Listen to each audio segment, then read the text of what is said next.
One time I had my friend over and she's Vietnamese. She's like, you don't put oyster sauce in your pho? I'm like, yes, I do, and it's great.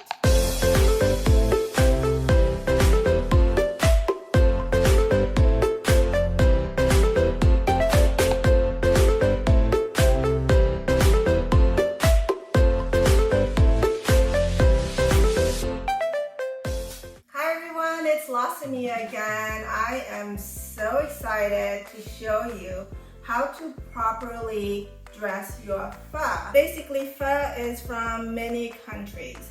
You have pho from Laos, from Thailand, from Vietnam, Cambodia. So many places, different variations. I want to know what's on your pho, so please comment, like, and subscribe to my channel and let me know what you put on your pho. Let me tell you our main ingredients for the pho. Of course, you need the pho noodles, and let me tell you which kind. This is the rice stick noodles. This is the dry version. It needs to get soaked for at least 2 hours prior to cooking. You can find this in any grocery store. It's a medium size, same size as when you're making pad thai. If you haven't seen my pad thai video yet, please check it out. I explain more about different types of noodles. But today, I will be using the fresh, hydrated type, which does not require any soaking prior to cooking. And it's a lot skinnier. It's more like an angel hair pasta if you want to compare it to the size. But this is what you will find in most restaurants. A little history about me. I was born in Laos, but my dad is Thai, my mom's Laos. So I have a different fusion Thai-Lao flavor into my pho. The whole purpose of this particular conversation is about what's on your pho. So I'm going to show you what I put on my pho.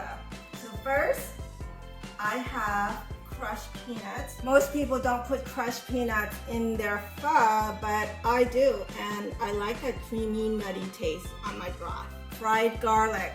Fried garlic is so good, gives you the crunchy taste, the garlic taste. This is a really big bottle. This is the type of garlic I use, but any fried garlic you find will work as well.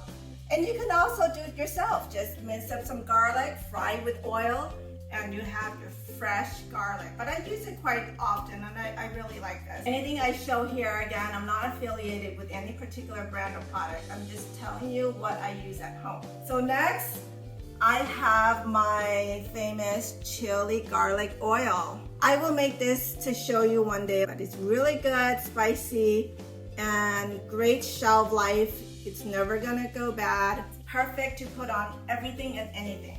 Next, I like to put lime. And you'll notice that a lot of Asian cooking uses lime over lemon. That's what we have mostly, and it goes better with our food. The flavor does matter from lime to lemon. Optional, but I like bean sprouts on my pho. And then we have cilantro that I finely chopped. I have green onions that I finely chopped. Then jalapenos. You want more spicy, more heat added on, otherwise not required.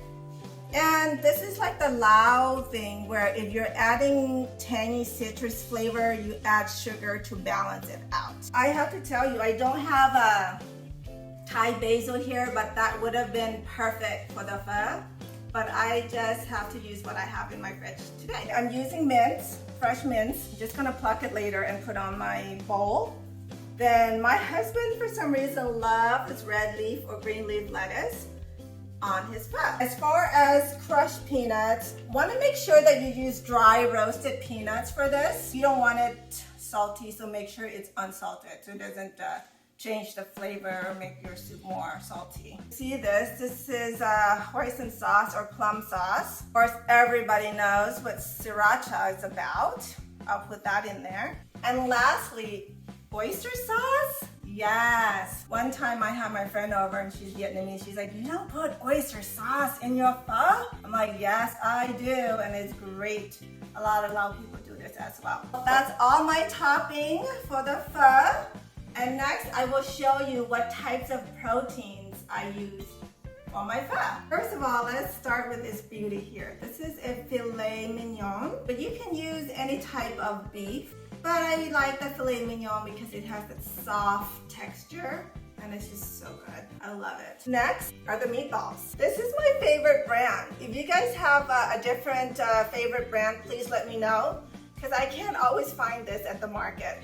Next, I have the Imitation crab meat. They're not really crab, they're actually fish, pollock fish. But I like the color variation and it tastes really good on my pho. Lastly, my favorite thing on the pho are the tiger prawn shrimps. I put a whole lobster in my pho before and it's pretty amazing. But that's a little bit costly, but the tiger prawns, any type of shrimp or prawns will do great on your pho. I will be using a beef broth for my pho. Some people think it's such a taboo to put seafood on a beef broth. It's fine. I've done it all my life and it tastes just as good or maybe even better. So you try it and let me know. So this broth is actually a frozen broth that I had in my freezer. If you want me to show you how to make broth from scratch, like my channel, subscribe, and comment that you want to see my process. Do you remember when I showed you earlier I had cut my cilantros and my green onions? I don't waste anything. It's all in here. The fat that I trimmed on the filet mignon is also in here. I just throw everything in here. It's more flavor. And then I also have my meatballs in here to pre-cook it about 5 minutes before I start putting everything else in there. So I have the noodles in here in my strainer. And what I'm gonna do, I'm just gonna dip it in a quick broth. I would say about 5 to 10 seconds. It doesn't need to take that long, and it's wilted, it's cooked, and it's done. Just like that. Then I'm gonna transfer it to my bowl. Here. I'm gonna go ahead and put in the rest of my proteins. Let me start with the seafood. Put 2 or maybe 3 shrimps. Cook it in here. And you know, you don't have to cook this to death. The moment the shrimp turns pink, it's done, because basically you're adding hot broth to the bowl again and you're just gonna overcook it, but then it's not good anymore. So this is done to me and it was in there for, I don't know, 20-30 seconds. If you're unsure, let's dip it another 5 seconds. Now my imitation crab meat. These are cooked. I'm just gonna warm it up with my broth. I'll soak it in the hot broth for about 10 to 20 seconds. And the filet mignon, yes. As you can see, the moment I put my beef in here, it's already cooking. And I don't like my meat to be overcooked with this. It's semi-cooked because I'm gonna put the hot broth over it again. Some people just put the red meat, the raw meat on here and put the broth over it. They like it really rare. So now I'm just gonna put the broth over this. You can see the cilantro and the green onions. It's okay, it's all good for us. Use what you have in the fridge. You don't have to go out to buy things that you don't have. Now I tell you, I have a friend that would be happy with just this, but not me. I need to put all these things in there to make me satisfied. All right, let's do this. I'm gonna start with my fried garlic. It will float. Peanuts. This is from the Thai tradition. They put peanuts in their pho. If you haven't tried it, try it. It's so good. I'm gonna do another little spoon. I'm gonna add in a little squeeze of lime in there. Cilantro. Green onions. I don't normally eat the jalapenos in the pho. I just like it for flavoring. Just gonna layer a couple pieces on here. 3, maybe 4. And then bean sprouts.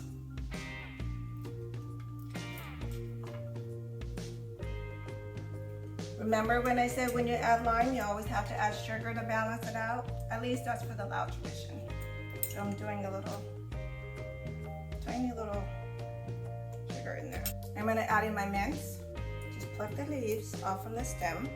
All right, I'm so excited. We finally get to put our sauces in. Start with the hoisin sauce. Guess what, folks? It's not spicy, so don't be afraid to use this. It's actually plum sauce. I'm gonna squirt a little in here. Then, my oyster sauce. Yes, it's crazy, but if you haven't tried, you need to try it. And you know, there's no measurements of how much to put in. It's whatever you feel like it. You can always adjust it along the way. I love my little cute bottle of Sriracha. I love it too. So Sriracha for sure. Let's do a little bit more. That looks good. And then my famous garlic chili oil. Just gonna put 1, 2. This is gonna be very spicy. So here's our final product. This is how I make my pho. My mom, this is how she taught me, and I found a different way to enhance and evolve my cooking. I know you guys out there have different ways of making it, so please leave a comment. Tell me a little bit about yourself, the things that you put on your pho. It's gonna be so amazing. I love to hear from it, and I would love to try the things that you put on your pho. It'll be fun. All right, so don't forget to leave comments and suggestions. I would love to hear from you. Thank you so much for joining. Looking forward to hear from all of you. Bon appetit. Pause.